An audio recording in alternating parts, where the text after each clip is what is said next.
Assalamualaikum warahmatullahi wabarakatuh.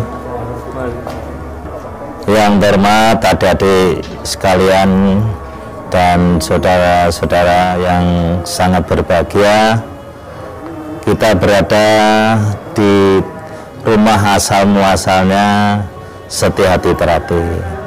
Tapi tidak baik kalau kita tidak berbicara bagaimana kok kena SH Terapi secara begini.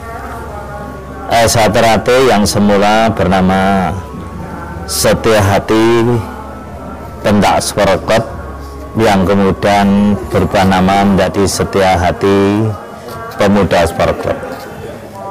Ini didirikan oleh beliau Bapak Arjo Utomo pada tahun 1922 dan berkembang 1924 dan sampai sekarang.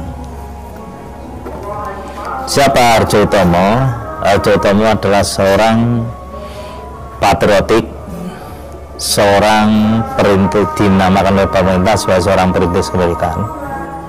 Karena hidupnya beliau di zaman penjajahan, dan beliau ini sangat kuat, sangat katakan getol sekali dalam melawan penjajah Belanda.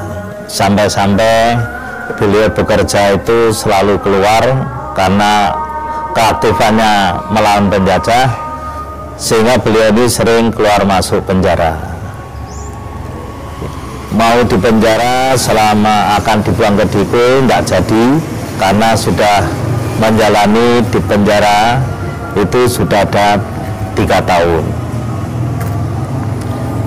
Mulai tahun 25 terus beliau itu keluar masuk penjara, sehingga latihan-latihan SH Terapi seringkali diteruskan oleh anak didiknya yang dikatakan pada saat itu ada teman-teman sahabat-sahabatnya.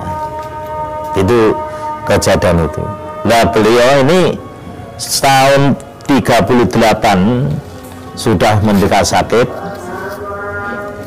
ibaratnya sudah nggak bisa melatih, tapi anak didiknya, sahabatnya, temannya itu sangat setia dan meneruskan pendidikan itu.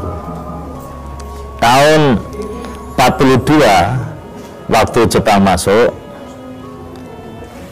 maka SH Terapi disepakati di dalam katakan itu musyawarah bersama-sama kadang-kadang SH Terapi kala itu, atas usul yang namanya Suratno Surangpati, tokoh Indonesia Muda, mengusulkan SHPSC, SH Pemuda Sporokot, dirubah namanya menjadi Setia Hati Terapi.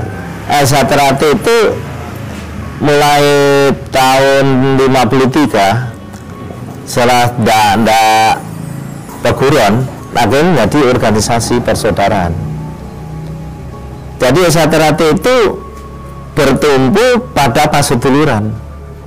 Ini terbukti waktu saya kecil di Surabaya ada SH Terapi dipimpin oleh Pak Darsono Arjindro. Kemudian di Mojokerto ada SH Terapi dipimpin Pak Wedono. Di Madiun ada SH Terapi dipimpin Pak Arjo Utomo, Pak Tomo Mangkujoyo. Nah, kemudian di Solo ada SH Terapi dipimpin Makmur Kaji. Ada di Jogja yang dipimpin oleh Pak Sayo. Ini tidak ada hitam di atas putih sebagai hitam, tapi tujuan utamanya sama, untuk didik, menjadikan manusia betul-betul tahu dan salah. Bagaimana mencapai ini? Ya, melalui pencaksilat. Kok melalui pencaksilat? Ternyata pencaksilat indektif pendekar. Pendekar itu indektif orang yang selalu membela kaum yang lemah. Kalau penjajah, melawan penjajah.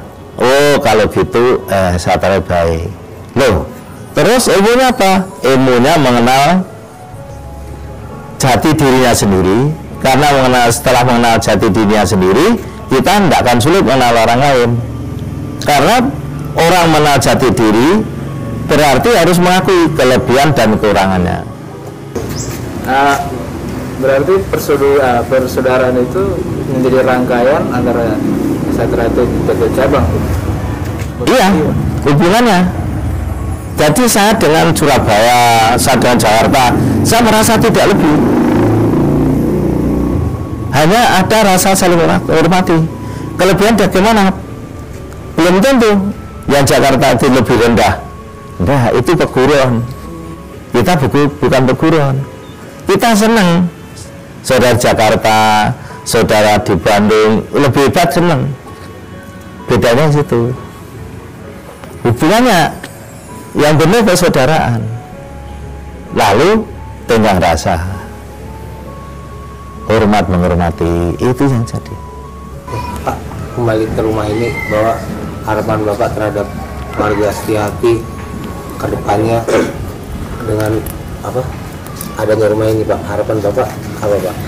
Harapan saya pada saudara saya, tahu cikal bakalnya hanya seperti ini, maka rumah ini yang saja mau saya jadikan museumnya Satrate, sehingga saudara kami bisa mengaca.